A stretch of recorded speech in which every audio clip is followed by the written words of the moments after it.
Hello, everyone, and namaskar. So, today's podcast is a continuation of the book titled The Liberation of Intellect, Neohumanism.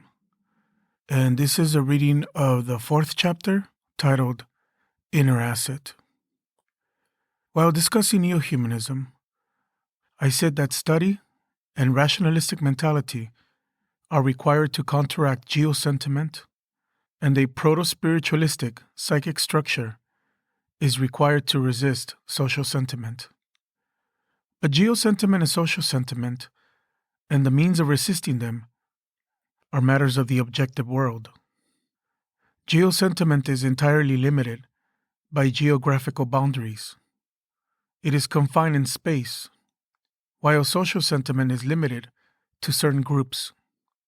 By resisting these two sentiments, one relating to space and the other relating to person, with rationality and samasamach tattva respectively, it is possible to move towards a supreme subjectivity.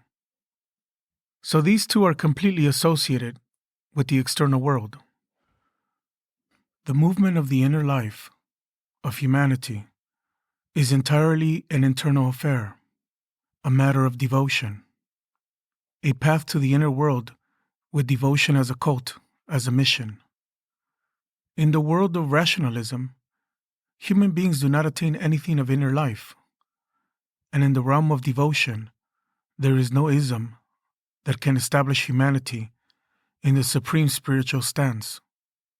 In the case of devotion, human beings become resplendent in their own glory. This is entirely an inner process. For that, there is a path of devotion, a devotional spirit, and the sweet mission of devotion. In that case, there are only two entities, I and my Lord. There is no one to create barriers, no one to exploit, no one to impose geosentiment or social sentiment. There, humanity is one and indivisible. In this situation, human beings proceed towards supreme consciousness with every step. This is beyond rationalistic approach and study, and it has no concern with the objective mind.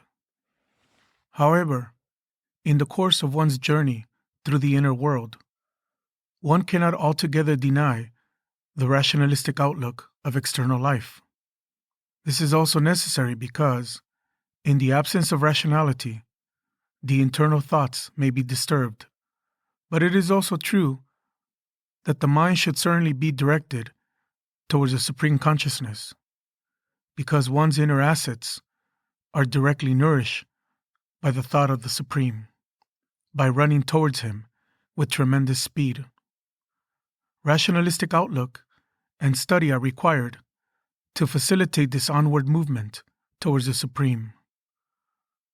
Raja hate chai na go ma, sadanai go ma, Raja hate amar matir garebansher kunti ma, pa yena tai kar yogate.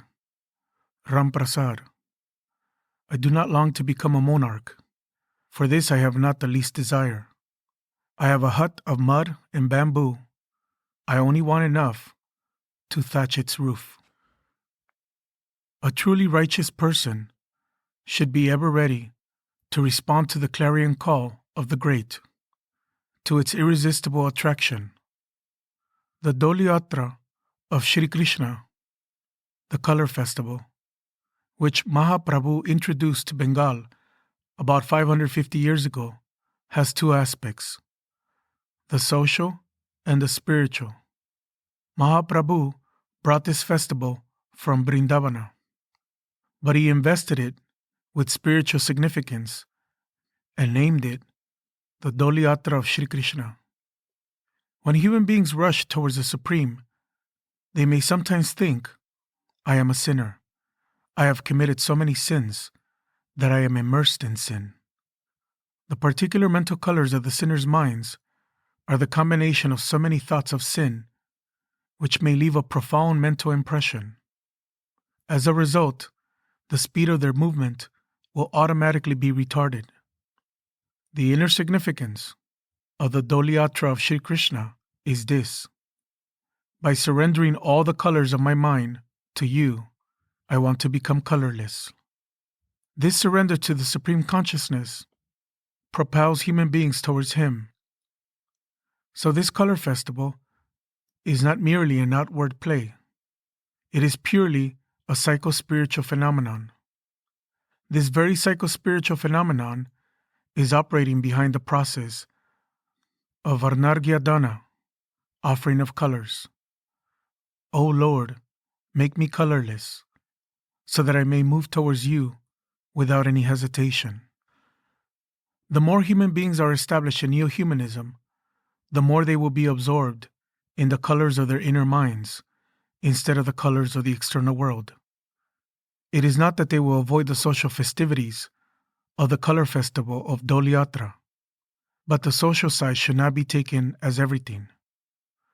Rather, by offering all their psychic colors to the Supreme Consciousness, they will become more concerned with their mental colors than with the external ones.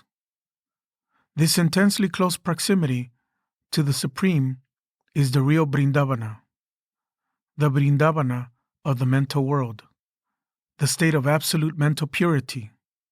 It is natural for human beings to become soiled with dust in the course of their journey in the physical world. But this is not to continue forever.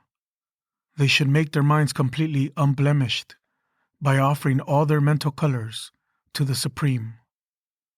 Forgetting the external aspect of the play of colors, they should accept the internal color play as the ultimate in human life, and thus establish themselves in the true Vrindavana, the supreme desideratum of human life. March 9, 1982, Calcutta, India. Thank you.